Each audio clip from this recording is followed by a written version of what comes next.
Hi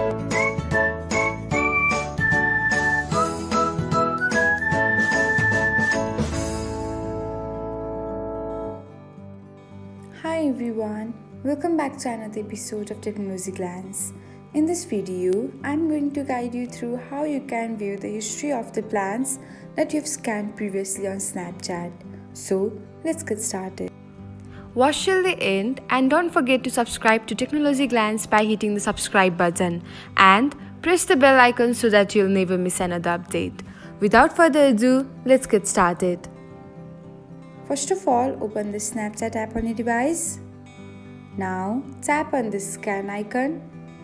After that, select the timer option. Now, tap on the plant menu.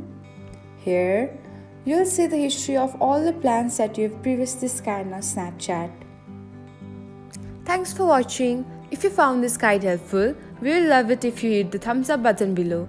We upload great new tech tutorials like this one every day. So, don't forget to subscribe to our channel and hit the bell icon to get an update as soon as we post a video.